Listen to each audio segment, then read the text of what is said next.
brought to you by Silver Pumps. Top quality और consistent performance के लिए सिर्फ सिल्वर पंप नाम याद रखना।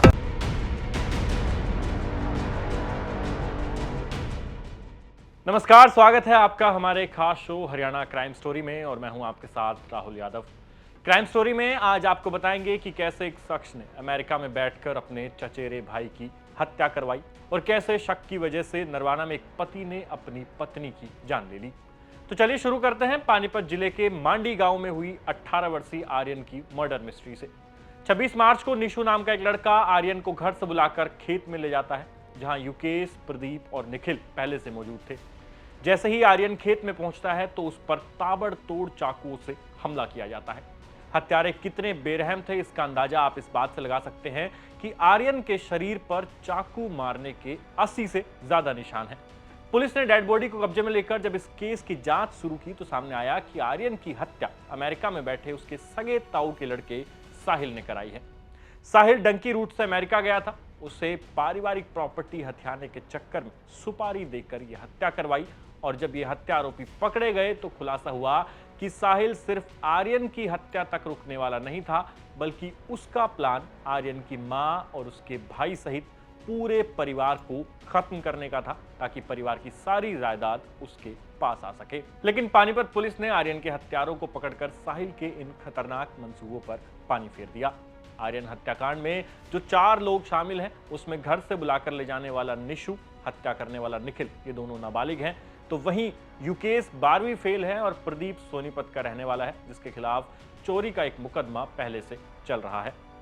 क्राइम स्टोरी में अगली कहानी पर बढ़ेंगे, मगर उससे पहले आपको सुनाते हैं कि आर्यन हत्याकांड को लेकर पानीपत के एसपी लोकेंद्र सिंह ने आरोपियों की गिरफ्तारी के बाद मीडिया के सामने क्या कुछ खुलासे किए थे। इसमें जो पूछताछ में अभी तक सामने आया है वो यह है कि इस पूरे मर्डर की जो प्लानिंग थी वो मृतक के ताऊ के लड़के, सगे ताऊ के लड़के साहिल ने करी थी। साहिल अमेरिका में रह रहा है और वो डोंकी रूट से बाहर गया हुआ है। उसकी ये प्लानिंग थी कि इसका मर्डर करवा के इसकी मदर और जो इसका एक और भाई है उसका भी मर्डर करवा के जो प्रॉपर्टी है वो मेरे पास आ जाएगी। इसी प्लानिंग के तहत इन्होंने जो युकेश है और प्रदीप है और भी जो एक नाबालिग है उसका भी अभी हम रोल वेरीफाई कर रहे हैं, उनके ज़रिए उसने ये मर्डर का जो पूरा जो वारदात है इसका अंजाम दिया है।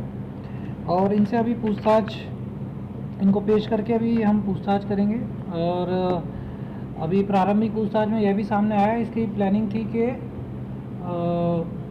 पूरे परिवार को ख़त्म करके प्रॉपर्टी हड़पने की।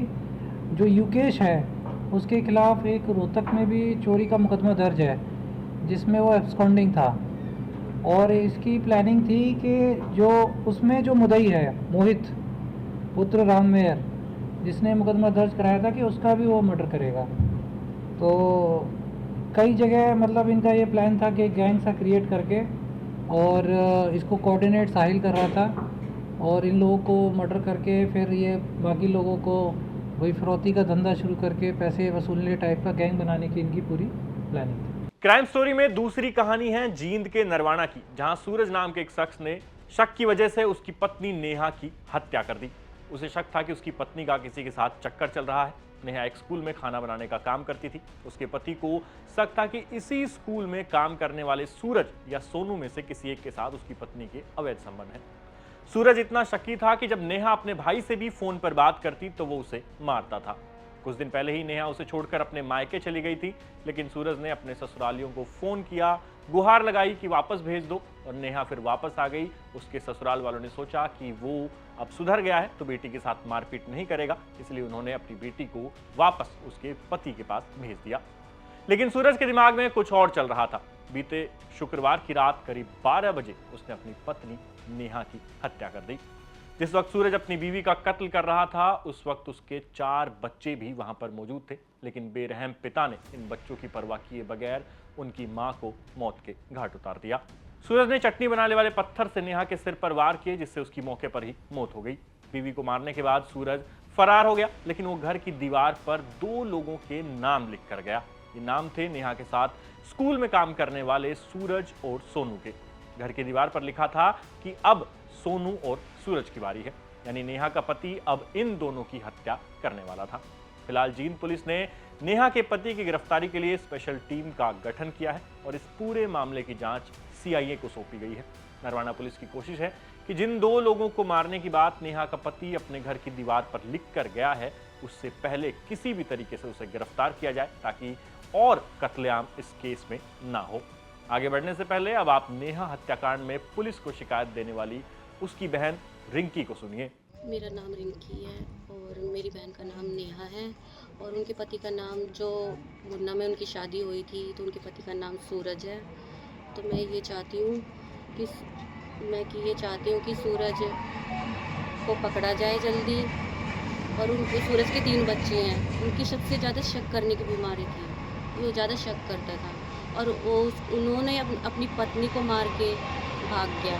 और बाकी दो वहाँ पे दीवार पे नाम भी लिख के गया है भाई, 2 जो नाम लिख के गया है उनको भी धमकी दे रहा है कि भाई मैं उनको मारूंगा। तो मैं ये चाहती हूँ कि वो जल्द से जल्द पकड़ा जाए और हमें भी इंसाफ चाहिए। वो हमें उनको बिल्कुल फांसी की सज़ा मिलनी चाहिए। हमें इंसाफ चाहिए। नहीं, वो जिनके नाम लिख के गए वो कौन थे? वो उनका नाम सूरज और सोनू थे। किस वजह से लिख के गए उनका नाम? वो उन पे शक करते थे वो। तो आपकी बहन की शादी कब हुई थी? मेरी बहन की शादी 11 साल।